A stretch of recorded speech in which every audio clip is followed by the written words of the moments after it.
morning. For those of you who don't know me, I'm Evan Yannick and I am a member of the Board of Trustees. On Friday, you should have received an email with instructions on how to complete your pledge for this year's Canvas Drive. After only one day of access to the pledge form, I'm extremely happy to report that we've already exceeded 30% of our goal. The dedication and support that our members and friends show to our church is incredible. The renewal of our church begins with each one of you choosing to make a pledge. As you may notice, I took a step to renew myself for spring. I also filled out my pledge form in support of our church renewal. If you have not yet, please find the email sent from the UUCSV treasurer on Friday evening and fill out your pledge form. We are asking that everyone complete this step as soon as possible so that we can begin planning our next fiscal year. And now, let's hear from Anna Marcel de Hermanis. Thank you. Good morning, and welcome to the second week of our 2021 Pledge Drive.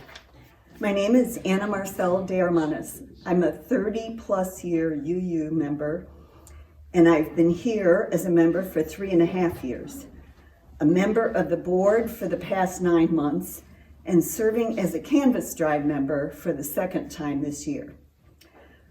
I need to start out by acknowledging that I recognize I can't really give a testimonial for UUCSV apart from its connection to the UUA, the UU Service Committee, the town of Black Mountain, the Western North Carolina mountains, and of course, all of you.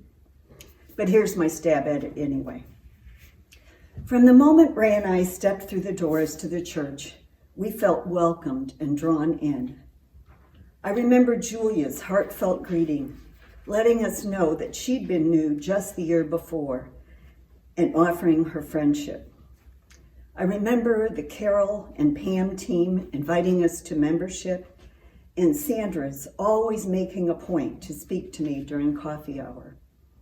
I remember Jim's excitement that we hailed from Marietta, Ohio, home to his alma mater. And I knew immediately that Michael would be a really good minister and teacher, helping me continue the path I had walked with Reverend Cat and journeying with him to new branches on that path. And the music, it continues to bring joy to my days, whether it's Linda or Sue at the piano, the full choir singing together or virtually, or visiting artists. This place reminds me to sing and dance and just generally make a joyful noise. And the kids and all the people who nurture them, whether it's been with the young ones as they exuberantly burst into their own UU-ness, or with the teens as they question and move beyond us. They have given me the gift of just being with their growing and knowing. And for all the people who care for our space, who plant and care for the flowers, mow the lawn, rake the leaves, dust the pews, fix the toilet, keep us in toilet paper, the people who set up the coffee hours and potlucks and bring the treats. And of course, the office people who keep me informed and up to date on everything here, Tricia, Myra, and now Damaris, who even checks with me to make sure she has everything just right. And in this past year, I'm especially grateful for Evan and Carolyn and anyone with those tech skills that I don't have. And Susan and her thoughtful choice and readings of stories for the kids and families who are so important to a better future for this world. And I'm grateful for board members, past and present, who look after the big picture and the little details. And finally, I get to Lee and his careful watch of our finances and his reminder to us, consistently yet gently, that all of these gifts to us take monetary gifts from us that we pledge each spring. I know that I take that seriously, and I invite you all to do the same.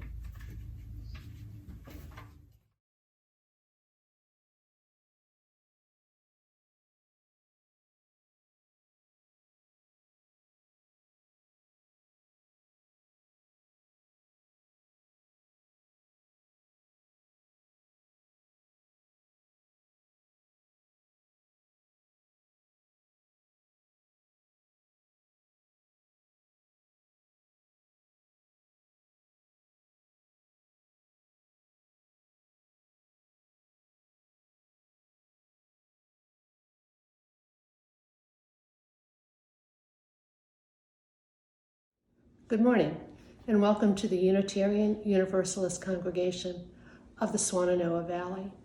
My name is Rose Levering, and I'm a member of the board.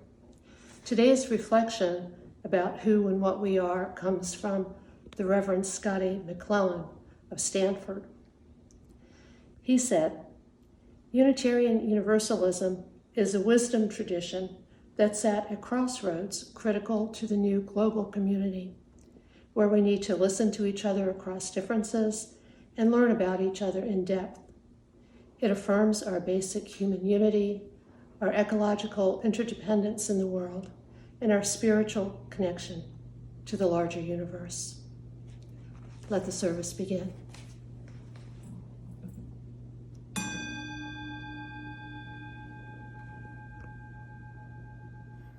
Good morning, and thank you for joining us this morning.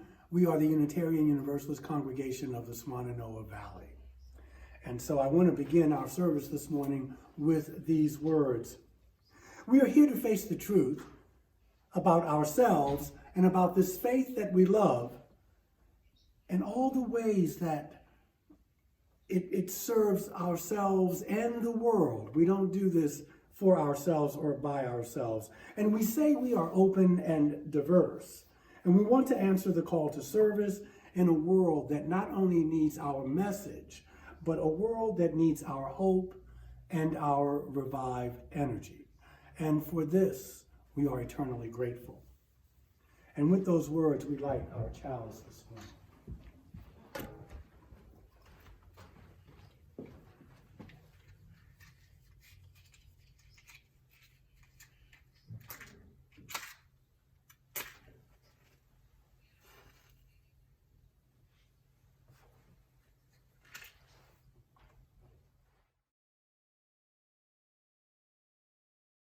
This is hymn number 61, Lo, the Earth Awakes Again.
Our reading this morning is from the gray hymnal, the blue hymnal. Maybe I have, it's in the gray hymnal, folks. And it's number 626. It's called Life Again. Out of the dusk, a shadow, and then a spark. Out of the cloud, a silence, and then a lark. Out of the heart, a rapture, then a pain. Out of the dead, cold ashes, life again.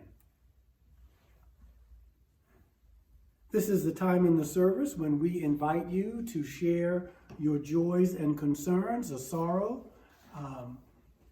This is the way, of course, as you know, that we keep our pulse on what's going on in the congregation, and we get, most importantly, we get to hear from you. So, with that in mind, the floor is now yours. I had no joys or concerns emailed to me this week, but Carolyn Shorkey pointed out that this time of year, around the equinox, we have quite a few church birthdays to celebrate. Last week, Rochelle Broom, and upcoming on Tuesday, Lee Redding, Susan Culler, and Sue Temestersuk. And on Wednesday, Anna Marcel de Hermanas celebrates her birthday as well. So I hope they all have a fantastic birthday. And if we missed you, hope you have a great birthday as well. I have a COVID shot coming up in a few weeks. I was reluctant. I have all kinds of allergies and reactions to things, but I set up an appointment today, actually, about 30 minutes ago. And so I'm well, let's not go into the numbers. They're so long, but they said it wouldn't take but a few weeks, so we'll see.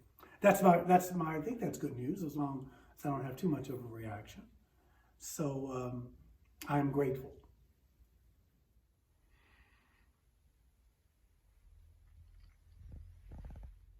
For those of you who decided this morning not, for whatever reason, not to share a joy, a concern, or sorrow, know that we hold you in our hearts and in our minds.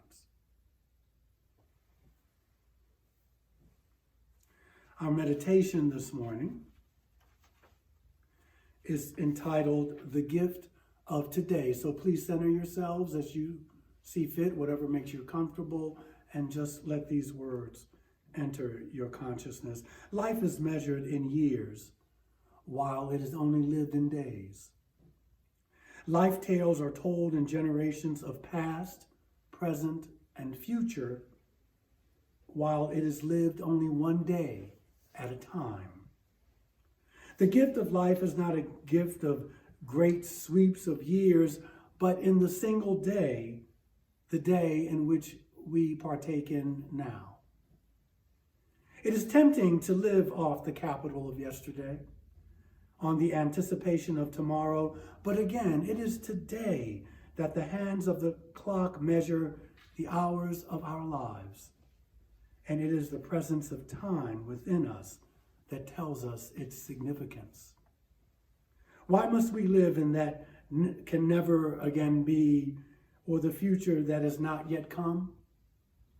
Who knows? The question is, why can we not look at the gift of today and fall on our knees in gratitude? And so, with that said, the rest is silence.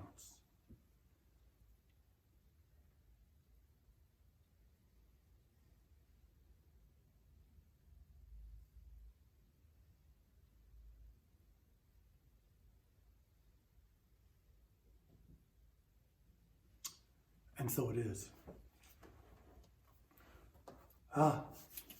This is the moment when we, first of all, thank you in advance for your generosity and for your gifts. And in that spirit, we now collect this morning's offering.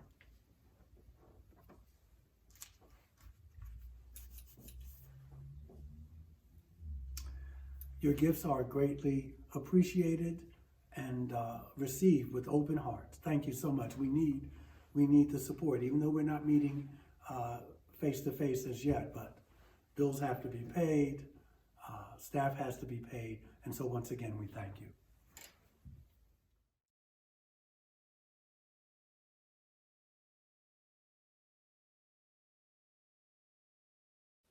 This is hymn number 211.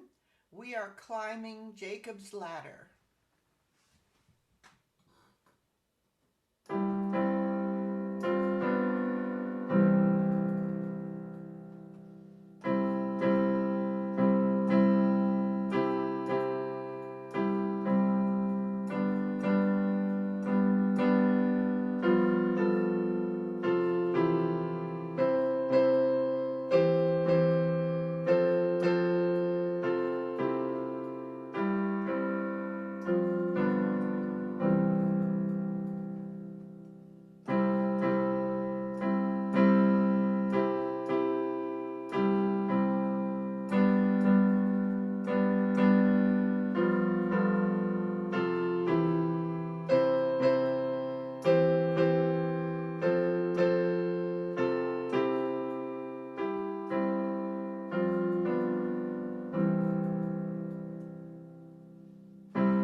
let's talk about the moral struggle this morning.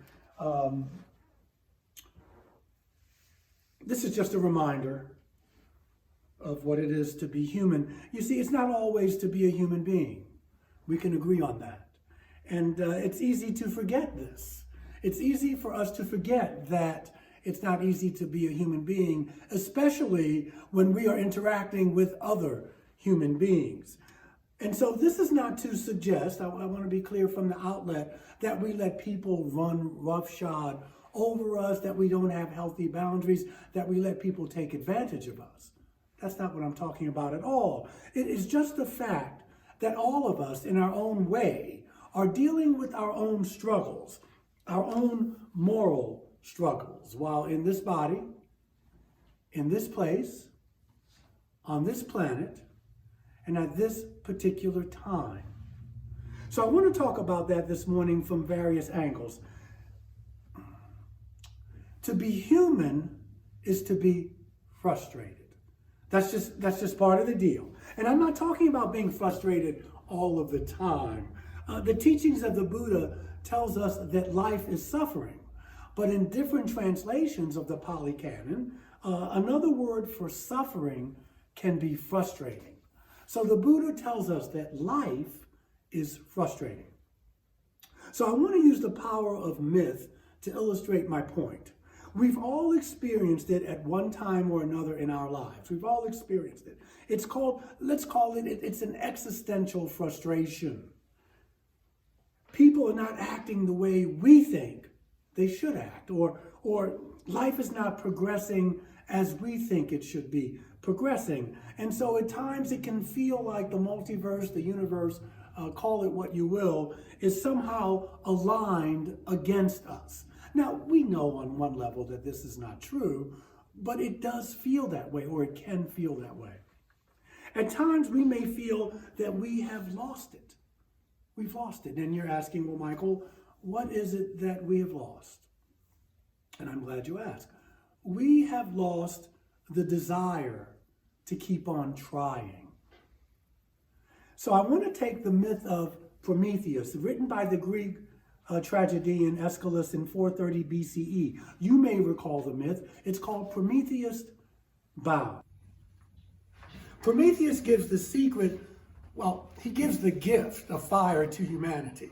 And he's promptly rewarded by Zeus by being bound to a rock for refusing to divulge his secret of fire. Now, this is what fire represents in the myth. The thing that keeps the thing that keeps Prometheus alive, though, before we get to that, was bitterness, was hatred. The hatred he felt for Zeus because of this dramatic miscarriage of justice and decency. So he was being unjustly punished, not because he was innocent, no, but because he did that which to him was the fullest expression of his dignity and his identity as a god, namely, to be a benefactor to humanity. That was his role as he saw it. So the setting is celestial. It's set in heaven. Prometheus is a god who steals fire. Now let me tell you what that means. By fire is meant in the myth the magic of understanding, the magic of knowledge, that which ignites and fans the dreams of human beings. Crucial. It gives warmth, and it also lifts the spirit and creates understanding. It creates power and control in order that dreams may be fulfilled and civilizations are made possible.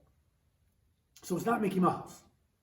So this is what fire means. So Prometheus gives this to humanity and is under the curse of Zeus.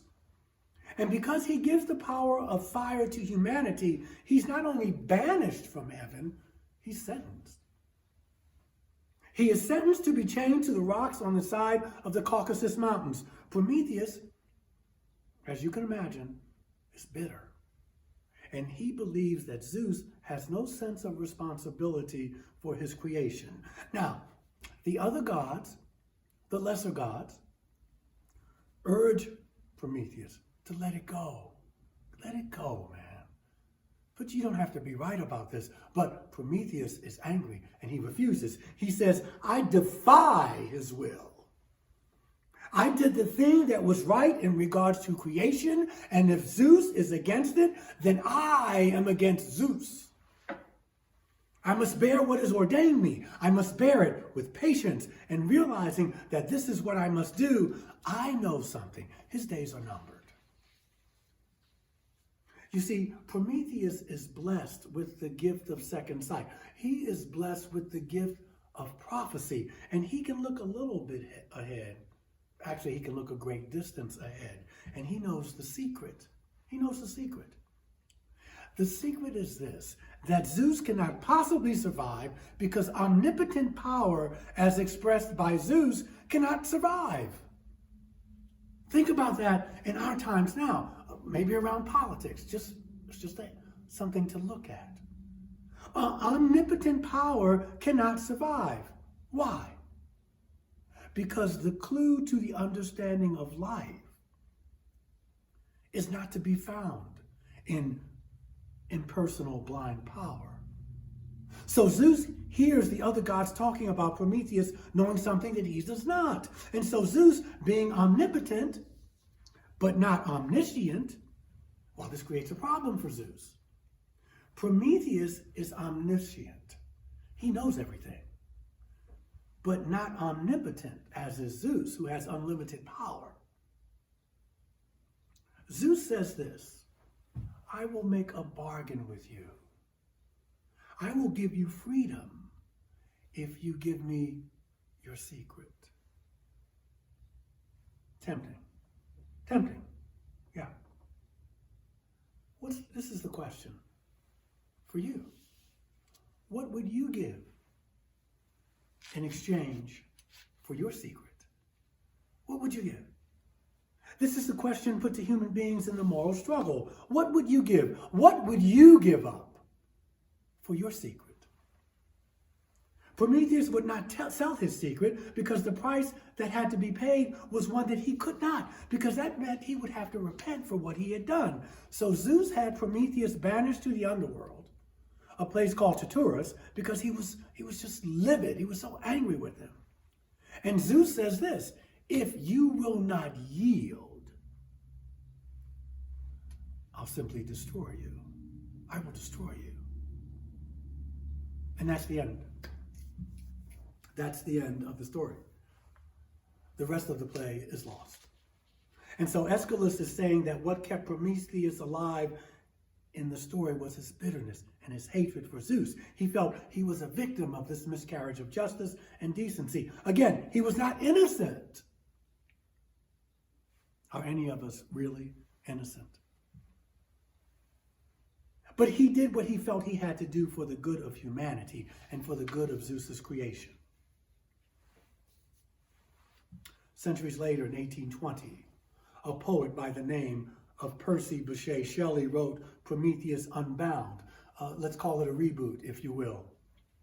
In Shelley's story, Prometheus is back from Tartarus, a place of doom and torment. Tartarus is also a god in Greek mythology, but not in this particular play. Shelley places Prometheus right back on the side of the cliff. He's changed to the rock, but he changes the words. He puts these words in his mouth. I hate no more. I hate no more.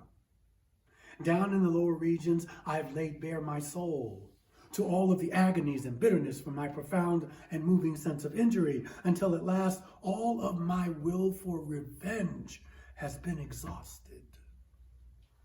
Exhausted. Out of that exhaustion, in that darkness, there has grown in me, in my spirit, there has grown in me something else. That is, that hate can never, ever release me from this. In other words, he is the prisoner of hate. Hate, he says, if I keep it, I must pass on with all of the good things that I have given humanity. There's only one answer. There's only one answer, and that is the thing that will dethrone hate. And that thing is love. Love. This is what the poet Shelly is saying. These are the words he has put in the mouth of Prometheus. And this is obviously what Shelly was struggling with in his own moral struggle as a human being. What we all struggle with. If he wasn't struggling with it, why would he write it down? Why would he put it in the story? So he worked it out in his drama. And perhaps someday, if we're fortunate, if we're lucky, we can work it out in the drama of our little lives. One man had come along speaking of goodness and mercy and gentleness long, long before, but he was nailed to a tree and he was dead now. And yet behind all of this is a new dream. Behind all of this drama, it's a new dream. Behind all of the workings of nature, behind all of the creation of our world, behind all of our fate, behind all of the impersonal workings of the world, there exists an eternal love. This is what Shelly seems to be saying. In Shelley's version, when Prometheus is released, nature rejoices. The hills, the valleys, the rivers. Shelly seems to be saying that even after all of humanity's stupidity,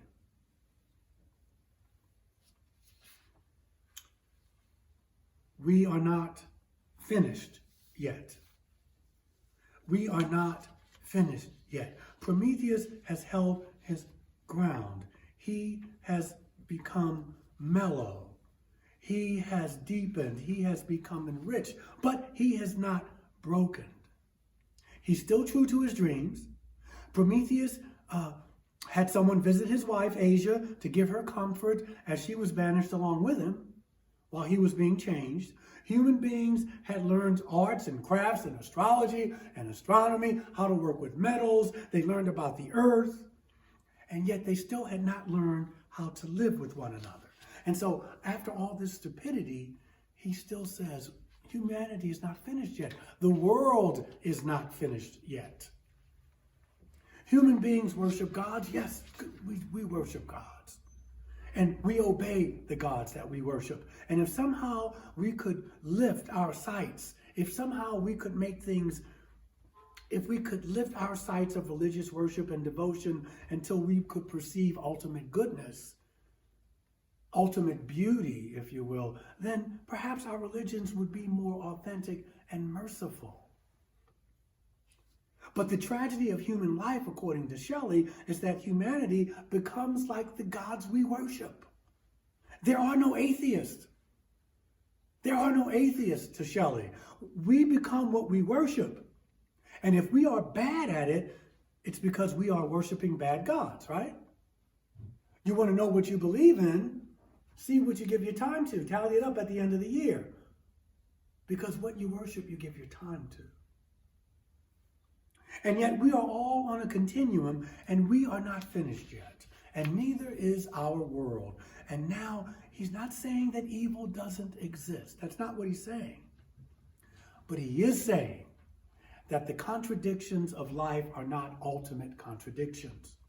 The love which is behind this multiverse, this universe, call it what you will, if that is what you believe in, truly, and if that is what you demonstrate, and if that is what you attempt to exemplify in your life, if that is true for you, then please, please don't be surprised if the powers that be and are blind to this worldview will try to destroy you.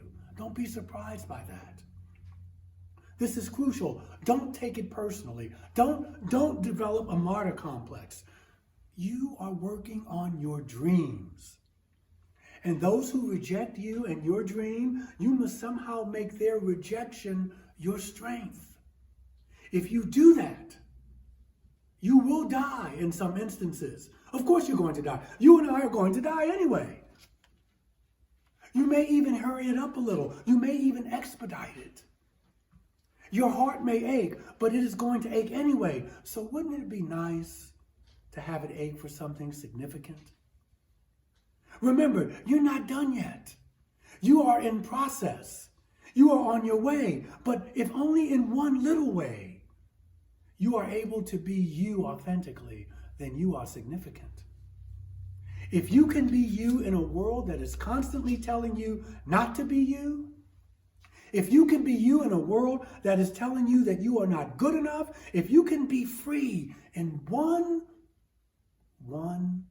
simple human relationship, in one simple deed, in one simple act of mercy, that is an indication of what life can be and will be.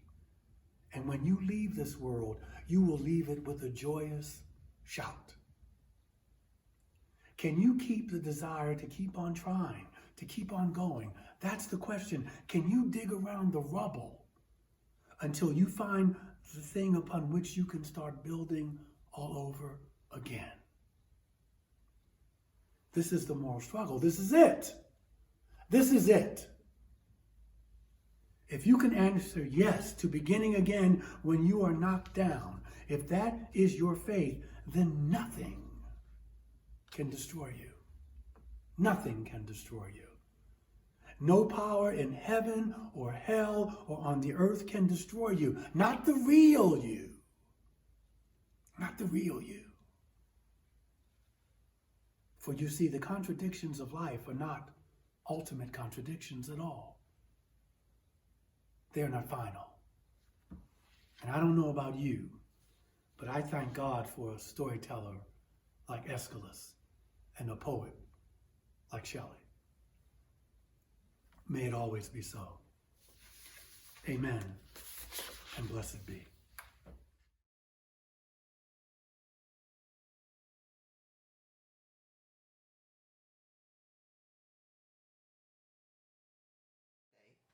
This is hymn number 163, For the Earth Forever Turning.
Our closing words. May love hallow every home and every heart, and may the light of truth shine bright among you and bless you with all of its wisdom, with all of its strength, and all of its peace. Have a wonderful Sunday afternoon, and thank you.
Oh, that's right.